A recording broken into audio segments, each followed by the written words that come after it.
Hello friends, welcome to our channel. இன்றைக்கி நம்ம பார்க்க போகிறது என்னென்னு பார்த்தீங்கன்னா, கும்பகோணம் கடப்பா தான் பார்க்க போகிறோம். இது ரொம்ப டேஸ்ட்டாக அண்ட் ஈஸியாகவும் இருக்குது. இப்போ வாங்க வீடியோக்குள்ளே போகலாம். இதுக்கு ஒரு குக்கரில் 100 கிராம் பாசிப்பருப்பு எடுத்திருக்கேன். அது கூட ஒரு உருளைக்கிழங்க தோல்லாம் சீவிட்டு நல்லா சின்ன சின்னதாக கட் பண்ணி போட்டிருக்கேன். அதோட கொஞ்சம் மஞ்சத்தூள் ஆட் பண்ணி தேவையான அளவு தண்ணி ஊற்றி ஒரு 3 விசில் எடுத்து வச்சு இப்போ ஒரு கடாயில் 2 டீஸ்பூன் எண்ணெய் விட்டுக்கிட்டேன். அதில் இப்போ தேவையான ஸ்பைசஸ் போட போகிறோம். ஒரு பிரிஞ்சி இலை, ஒரு துண்டு பட்டை, கொஞ்சம் கல்பாசி பூ, 1 டீஸ்பூன் சோம்பு, இதெல்லாம் போட்டு நல்லா பொரிய விட போகிறோம். ஸ்பைசஸ் எல்லாம் நல்லா பொரிஞ்சதும் அது கூட காரத்துக்கு ஏற்ப 2 அல்லது 3 பச்சை மிளகா, சாப் பண்ணி வச்ச பூண்டு கொஞ்சம் ஆட் பண்ணிக்கிறேன். பூண்டோட ரா ஸ்மெல் போகிற வரைக்கும் நல்லா வதக்கிட்டு இப்போது ஃப்ளேவருக்காக கருவேப்பிலை போட்டு நல்லா வதக்கிக்கிறேன். இப்போது எல்லாம் நல்லா வதங்கிடுச்சு. அது கூட இப்போது 2 பெரிய வெங்காயம் நான் குட்டி குட்டியாக சாப் பண்ணி வச்சுருக்கேன். அதை அது கூட ஆட் பண்ணி நல்லா வதக்கிக்கிறேன். வெங்காயம் நல்லா அந்த ஆயிலே நல்லா ஒரு ப்ரௌன் கலர் வர வரைக்கும் வதங்கணும். அதுக்காக கொஞ்சம் உப்பு ஆட் பண்ணி இப்போ நான் அதை நல்லா வதக்குவேன். இப்போது வெங்காயம் நல்லா வதங்கிருச்சு.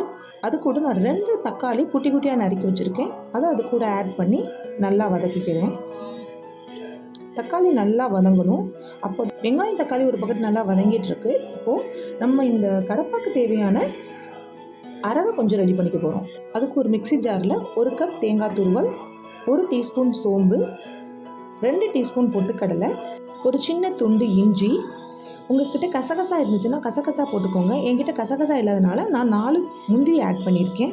இதை நல்லா ஃபைன் பேஸ்ட்டாக அரைச்சிக்கிட்டு வெங்காயம் தக்காளி நல்லா வதங்கிடுச்சு. இப்போ வேக வச்ச பருப்பு உருளைக்கிழங்கும் நல்லா மசிச்சுட்டு அது கூட நல்லா ஆட் பண்ணி நல்லா கலந்து விட்டுக்கிட்டேன். இந்த கும்பகோணம் கடப்பா பார்த்தீங்கன்னா தண்ணியாக இருந்தால் தான் இட்லிக்கெல்லாம் நல்லாயிருக்கும். நான் இன்றைக்கி இட்லி செய்கிறதால நல்லா ஒரு 1/2 லிட்டர் அளவுக்கு தண்ணி அதில் ஆட் பண்ணி அதை நல்லா கொதிக்க விட்டுறேன். இந்த டிஷ்ஷை பார்த்தீங்கன்னா நீங்கள் தோசை சப்பாத்திக்கு கூட யூஸ் பண்ணலாம். தண்ணி 1/2 லிட்டர் ஊற்றாமல் கொஞ்சம் கன்சிஸ்டன்சி கொஞ்சம் கெட்டியாக வர்ற மாதிரி அதுக்கேற்ற அளவுக்கு தண்ணி ஊற்றிக்கோங்க.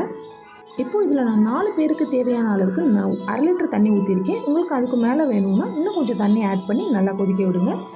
இப்போது நான் ஃபைன் பேஸ்ட்டாக அரைச்சி வச்சுருக்க அந்த தேங்காயை இது கூட ஆட் பண்ணி கொஞ்சம் தண்ணி ஊற்றி அந்த ஜாரை நல்லா கழுவி அதையும் அதோடு ஊற்றி நல்லா கொதிக்க விட போகிறேன். இது ரொம்ப நேரம் கொதிக்கக்கூடாது. ஏன்னா தேங்காய் ஊற்றிருக்கனால ரொம்ப நேரம் கொதிக்கக்கூடாது. கொஞ்சம் நேரம் கொதித்த உடனே நீங்கள் தேவையான அளவு உப்பு ஆட் பண்ணி நம்ம ஸ்டவ்வை ஆஃப் பண்ணிக்க போகிறோம். இப்போ கார்னிஷ்காக கொத்தமல்லி இலை தூவிட்டோன்னா நம்ம கும்பகோணம் கடப்பா ரெடி ஆயிடுச்சு.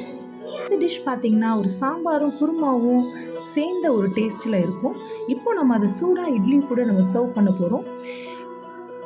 இது சுட சுட இட்லியோடு நம்ம ஊற்றி சாப்பிட்டோன்னா சீரியஸ்லி அவ்வளோ டேஸ்ட்டாக இருக்கும். ஃப்ரெண்ட்ஸ், நீங்களும் ட்ரை பண்ணி பாருங்கள். ட்ரை பண்ணி பார்த்துட்டு எப்படி இருக்குன்னு கமெண்ட்ஸில் சொல்லுங்கள்.